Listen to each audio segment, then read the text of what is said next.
गुरु प्यारी साध संगत जी, राधा स्वामी जी, बाबा जी ने आज के सत्संग में बहुत ही सुंदर कथा सुनाई। आज बाबा जी ने एक ऐसी कथा सुनाई जिसे सुनकर हमारे मन को शांति मिलेगी और हमें जीने की नई राह मिलेगी। यह कथा एक राधक और प्रेरणादायक कथा। बहुत समय पहले की बात है। एक सेठ था जिसकी 7 बहुत सुंदर बेटियां थीं।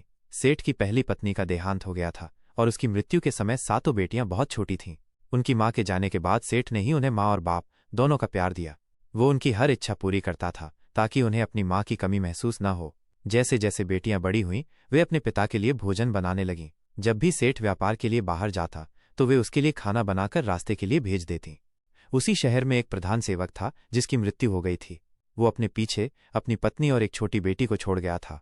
सेठ की बेटियां जब भी भोजन बनाती तो प्रधान सेवक की पत्नी उनसे थोड़ी सी आग मांगने आती। सेठ की सबसे छोटी बेटी सुमन को वो औरत बिल्कुल पसंद नहीं थी। सुमन हमेशा उसका अपमान करती और कहती, तुम रोज रोज आग मांगने क्यों आती हो? अपने घर में जलाओ। लेकिन उस औरत पर इन बातों का कोई असर नहीं होता था। वो रोज आती और सुमन के अपमान के बावजूद आग मांगती। सुमन की 6 बड़ी बहनें उसे बहुत समझाती, सुमन शांत रहा कर, वो बेचारी विधवा है। अगर हम उसे थोड़ी सी आग दे देंगी तो क्या हो जाएगा? वो तो सिर्फ हमारे चूल्हे से आग ही लेने आती है। लेकिन सुमन उनकी बात नहीं मानती। वो कहती, आज तुम मेरी बात नहीं समझ रही हो, पर देखना एक दिन यही औरत हमारे लिए बहुत बड़ी मुसीबत खड़ी कर देगी। और हुआ भी ऐसा ही। वो विधवा औरत रोज आग मांगने आती और चुपके से सेठ के भोजन में राख मिला देती। धीरे धीरे सेठ को अपने खाने का स्वाद खराब लगने लगा। वो जानता था कि उसकी बेटियां उसके लिए खाना बनाती हैं और वो उन पर बहुत प्यार करता था। उसे विश्वास नहीं हो रहा था कि उसकी बेटियां ऐसा कर सकती हैं। सच्चाई जानने के लिए एक दिन सेठ ने छिपकर अपनी बेटियों पर नजर रखने का फैसला किया। उसने देखा कि उसकी बेटियां बड़े प्यार और स्वच्छता से खाना बना रही थीं। जैसे ही खाना तैयार हुआ, प्रधान सेवक की विधवा आग लेने आई। सुमन ने उसे खूब खरी खोटी सुनाई, पर उसकी बहनों ने उसे फिर से शांत कर दिया। जब वो औरत आग लेकर जाने लगी तो उसने चुपके से खाने में राख मिला दी। ये सब देखकर सेठ बहुत क्रोधित हुआ। उसने तुरंत उस विधवा को पकड़कर दरबार में लाने का आदेश दिया। जब वो औरत दरबार में लाई गई तो उसने बड़े शातिर तरीके से सेठ से माफी मांगी और कहा, मैं तो बस ये देखना चाहती थी कि आप कितने चतुर और समझदार हैं। आप तो बहुत ही न्यायप्रिय और बुद्धिमान हैं। उस औरत की मीठी मीठी बातों में आकर सेठ उस पर मोहित हो गया। दंड देने की बजाय उसने उससे विवाह करने का फैसला कर लिया और उसे अपनी रानी बना लिया। अब वो नई रानी सेठ की पहली पत्नी की 7 बेटियों से बहुत नफरत करने लगी। वो उन्हें महल से बाहर निकालना चाहती थी ताकि सेठ की सारी धन संपत्ति और ऐश्वर्य सिर्फ उसके और उसकी अपनी बेटी के लिए हो। वो 7 बेटियों को पूरे दिन काम में लगाए रखती थी और उन्हें भरपेट खाना भी नहीं देती थी। उन 7 बहनों पर दुखों का पहाड़ टूट पड़ा। इसके विपरीत वो रानी अपनी बेटी को हर तरह की सुख सुविधा देती थी। 7 बहनें बहुत दुखी रहने लगीं। एक दिन वे सब अपनी माँ की समाधि पर जाकर रोने लगीं। माँ, क्या तुम अपनी बेबस बेटियों को नहीं देख सकती? हमारी सौतेली माँ हम पर कितने जुल्म कर रही है। हम भूखी प्यासी तड़प रही हैं। ये उनका रोज का काम हो गया। जब भी वे दुखी होती अपनी माँ की समाधि पर जाकर रोतीं। एक दिन जब वे सब रो रही थीं तो उन्होंने देखा कि समाधि पर एक बहुत सुंदर अनार का पेड़ उग गया है। जल्दी ही वो पेड़ रसीले और स्वादिष्ट फलों से भर गया। वे सब उन फलों को खाकर अपनी भूख शांत करने लगीं।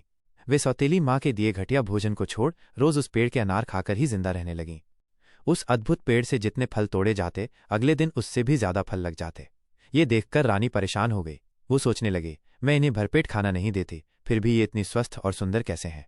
उसने अपनी बेटी को उन बहनों का पीछा करने के लिए कहा।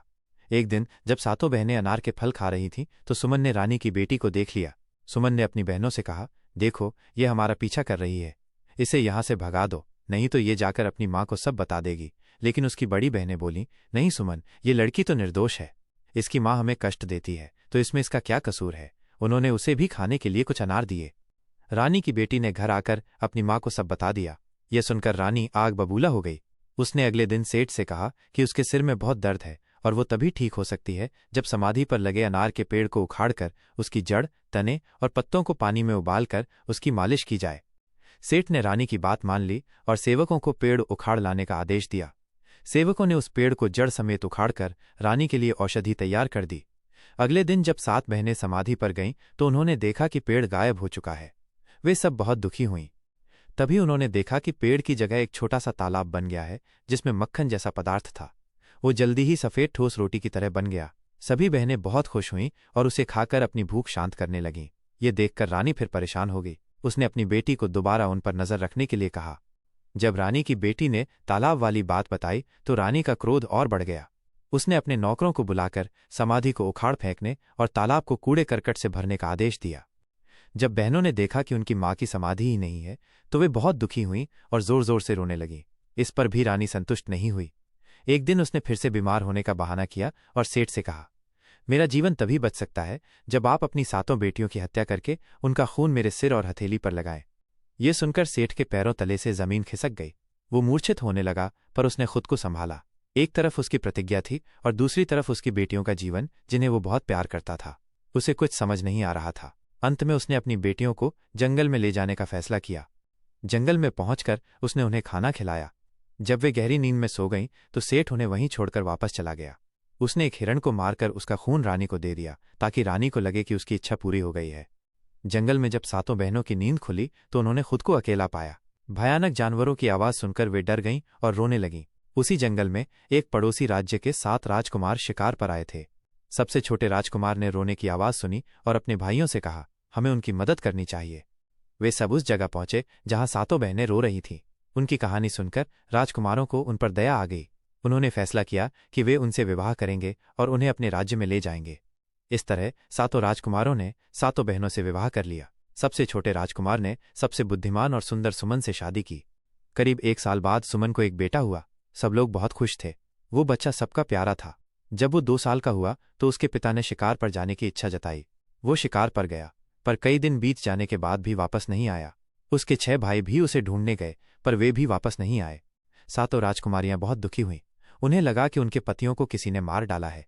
एक दिन एक काला लबादा पहने जादूगर मूषक महल में भिक्षा मांगने आया। वो कोई साधु नहीं बल्कि एक जादूगर था। उसने सुमन को देखा और उस पर मोहित हो गया। उसने सुमन से कहा कि वो उससे शादी करना चाहता है। सुमन ने मना कर दिया, मैं शादीशुदा हूं और मेरे पास मेरा बेटा है जो मेरे लिए सब कुछ है। इस पर जादूगर को बहुत गुस्सा आया और उसने अपनी जादू की शक्ति से सुमन को एक छोटे काले कुत्ते में बदल दिया। जब 6 बहनों ने देखा कि सुमन गायब है तो उन्हें लगा कि जरूर कुछ बुरा हुआ है।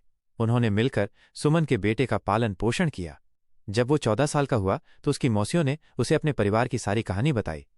ये सुनकर राजकुमार बहुत दुखी हुआ और उसने अपने माता पिता और ताऊ को ढूंढने का फैसला किया। उसकी मौसियों ने उसे बहुत रोका, पर वो नहीं माना। कई महीनों तक भटकने के बाद वो एक ऐसे देश में पहुंचा जो पूरी तरह से पत्थरों का था। वहां एक माली की पत्नी ने उसे बताया कि ये महान जादूगर मूषक का देश है। जो भी उसकी आज्ञा का उल्लंघन करता है वह उसे पत्थर बना देता है। उसने बताया कि कुछ साल पहले 7 राजकुमार यहाँ आए थे जिन्हें उसने पत्थर बना दिया है और एक सुंदर रानी को महल में कैद कर रखा है। राजकुमार समझ गया कि ये उसके माता पिता और ताऊ हैं। उसने माली की पत्नी से मदद मांगी। उसने माली की बेटी का वेश धारण कर लिया। जादूगर ने उसे देखा और उससे कहा कि वो महल में कैद रानी के लिए रोज फूल लेकर जाएगा। राजकुमार को पता था कि उसकी माँ को पहचानने के लिए एक अंगूठी है जिस पर उसके पिता का नाम लिखा था। वो उस अंगूठी को फूलों के गुलदस्ते में छिपाकर अपनी माँ तक पहुंचाने लगा। एक दिन उसे मौका मिला जब उसकी माँ अकेली थी। उसने अंगूठी को अपनी माँ के कदमों में डाल दिया। अंगूठी को पहचानकर सुमन बहुत खुश हुई। उसने अपने बेटे को सारी कहानी बताई और उसे जादूगर की शक्ति के बारे में पता लगाने के लिए कहा। सुमन ने जादूगर से कहा कि वो उससे शादी करने को तैयार है, पर पहले वो जानना चाहती है कि क्या वो अमर है। जादूगर ने खुशी खुशी बताया कि उसका जीवन यहाँ से बहुत दूर एक घने जंगल में एक पेड़ के नीचे एक छोटे पिंजरे में बंद हरे तोते में है। यह सुनकर राजकुमार तोते की तलाश में निकल पड़ा। कई दिनों की यात्रा के बाद वो उस जंगल में पहुंचा जहां उसने 2 सोए हुए दानवों और एक बड़े पेड़ पर पिंजरे में तोते को देखा। उसने चुपके से पिंजरा उठा लिया और महल वापस आ गया। राजकुमार महल के बगीचे में तोते के साथ खेलने लगा। जादूगर ने उसे देखा और कहा, यह तोता मुझे दे दो। राजकुमार ने मना कर दिया। जादूगर ने कहा, तुम जो कीमत कहोगे मैं वो दूंगा। राजकुमार ने कहा, सबसे पहले उन 7 राजाओं को मुक्त करो जिन्हें तुमने पत्थर बना दिया है। जादूगर ने तुरंत उन्हें उनके असली रूप में लौटा दिया। फिर राजकुमार ने कहा, अब उन सभी लोगों को भी आज़ाद करो जिन्हें तुमने कैद कर रखा है। जादूगर ने वैसा ही किया। पूरा बगीचा पत्थरों और पेड़ों की जगह जीवित लोगों से भर गया। अब जादूगर रोने लगा और तोता मांगने लगा। राजकुमार ने तोते का एक पंख तोड़ दिया तो जादूगर का एक हाथ टूट गया। फिर उसने दूसरा पंख तोड़ा तो जादूगर का दूसरा हाथ टूट गया। अंत में राजकुमार ने तोते की जान ले ली और जादूगर मूषक मर गया। जादूगर के मरते ही सुमन फिर से अपने असली रूप में आ गई। राजकुमार के पिता ने उसे महल से मुक्त किया और वे सब खुशी खुशी अपने राज्य लौट आए। उनकी मौसियां भी अपने पतियों को देखकर बहुत खुश हुईं। जब सभी राजा अपनी पत्नियों के साथ अपने ससुराल गए तो सेठ बहुत खुश हुआ। उसने अपनी बेटियों से माफी मांगी। मुझे माफ कर दो, मैंने तुम्हारी सौतेली माँ की बातों में आकर तुम्हें जंगल में छोड़ दिया। राजकुमारियों ने कहा, पिताजी कोई बात नहीं, अगर आप हमें जंगल में नहीं छोड़ते तो हम अपने पतियों से कैसे मिलती। ये तो विधि का विधान था। तब सेठ ने बताया कि जिस रात उसने उन्हें जंगल में छोड़ा था, उसी रात उनकी सौतेली माँ जलकर मर गई थी। उसे उसके बुरे कर्मों का फल तुरंत मिल गया था। तो प्यारे साथ संगत जी, इस कथा से हमें ये सीख मिलती है कि हमें कभी किसी के साथ धोखा नहीं करना चाहिए और न ही किसी पर घमंड करना चाहिए। बुरे कर्मों का फल हमें इसी जन्म में मिलता है। हमें हमेशा अपनी बुद्धि से काम लेना चाहिए और विपरीत परिस्थितियों में भी एक दूसरे का साथ देना चाहिए। सबको मिलजुल कर और प्यार से रहना चाहिए। राधा स्वामी जी।